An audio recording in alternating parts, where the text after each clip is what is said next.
Ini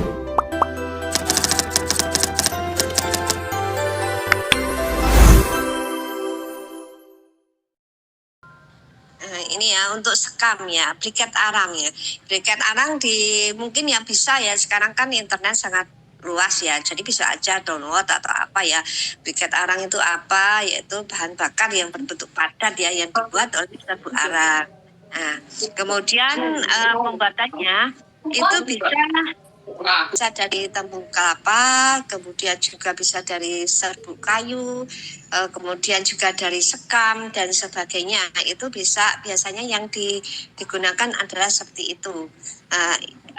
Intinya itu bagaimana supaya yang istilahnya ya sampah biomasa ini bisa lebih berguna ya bagi masyarakat. Jadi tidak hanya sekedar untuk dibakar atau diapakan yang seperti itu.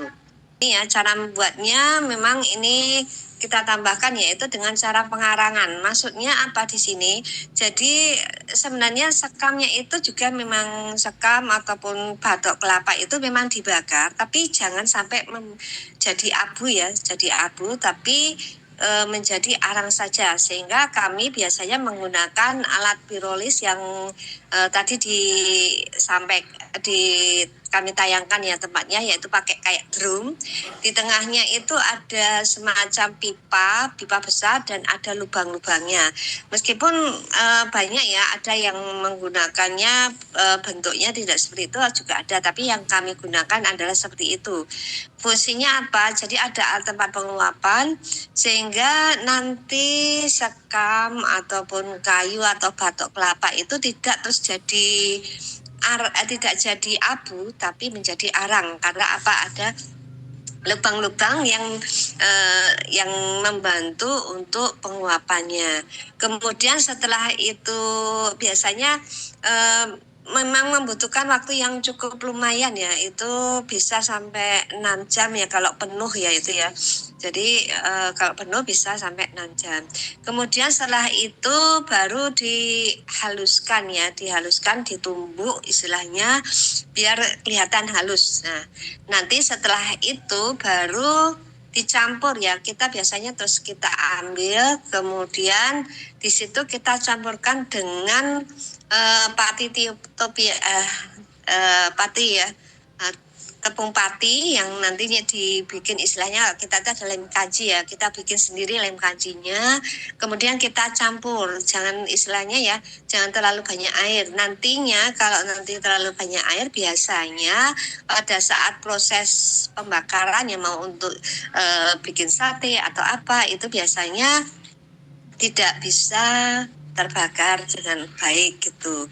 Kemudian baru proses percetakan. Untuk percetakan ini adonan yang tadi ya, setelah dicampur pastikan bahwa itu benar-benar tercampur dengan baik.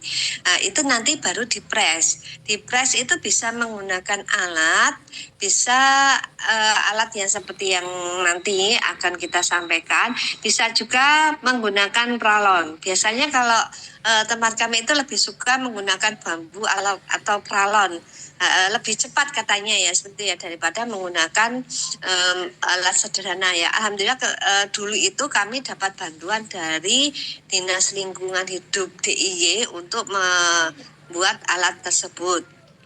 Kemudian setelah tadi dicetak, kemudian dikeringkan. Pastikan bahwa briket itu benar-benar kering. Karena kalau tidak kering nantinya arang itu tidak bisa terbakar dengan sempurna. Jadi itu ya. Jadi bagaimana caranya? Terus kalau musim hujan bagaimana itu ya? Ya kita bisa menggunakan oven atau misalnya menunggu sampai ada matahari yang full di situ itu. Nah ini ya alat kami ya. Jadi kita hanya menggunakan tong-tong bekas ya, tong bekas. Kemudian tong bekas itu ada tutupnya. Nah, di situ ada pipa ke atasnya juga ya. Itu untuk pengasapannya ya. Cuma karena saya barusan aja juga membuat ya, saya tidak melihatkan di dalamnya itu, di dalam tong itu di tengah-tengahnya ada pipa yang agak besar, kemudian kita lubangi. fungsinya pipa besar yang kita letakkan di tengah-tengah tong tadi, tong yang 200-an liter itu ya, tong besar, itu fungsinya supaya sekam ataupun arang itu tidak menjadi abu, sehingga bisa melalui lubang-lubang itu nantinya mengurangi untuk asap pembakarannya ya, seperti itu. Nah, terus bagaimana membakarnya? Istilahnya itu kami biasanya tadi untuk bagian sekam itu kita letakkan di bawah sedikit gitu, kemudian kita berikan, ada di situ ada kita menggunakan kadang pakai sepet ya, istilahnya sabut kelapa di situ kita kasih minyak, kemudian kita bakarkan di situ supaya istilahnya apinya itu bisa lebih awet ya, untuk bisa membakar dari sekam itu sendiri. Dan apakah nanti mencemari? Tidak, karena itu di situ ada terobongnya yang di situ itu berfungsi nanti untuk mengurangi asapnya. Yang penting tutupnya itu benar-benar dipastikan bahwa tutupnya itu istilahnya rapat ya, istilahnya ya, digunakan. Itu kemudian proses ini ya nantinya karena itu sebenarnya bisa juga ya pembakarannya itu kadang ada yang membakarnya itu di pelataran gitu ya, terus dibakar gitu aja, kemudian jangan sampai abu. Cuma itu kan malah menimbulkan istilahnya polusi. Tapi dengan adanya menggunakan tong tersebut itu polusinya akan berkurang banyak. Nah, ini alat untuk mencetak ya, alat mencetak dulu itu kami dapat bantuan alatnya seperti itu.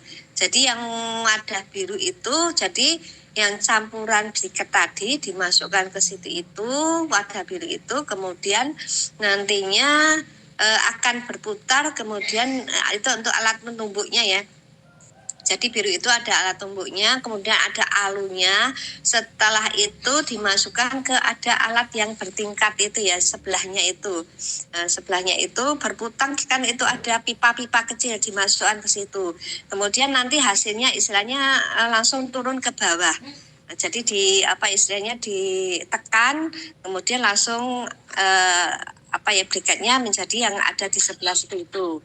Itu teman-teman yang di masyarakat kami itu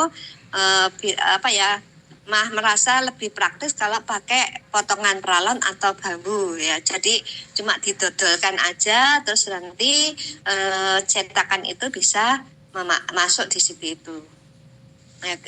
Jadi ukurannya ya nanti kalau ukurannya bisa menyesuaikan pralon atau bambu yang digunakan seperti itu. Kemudian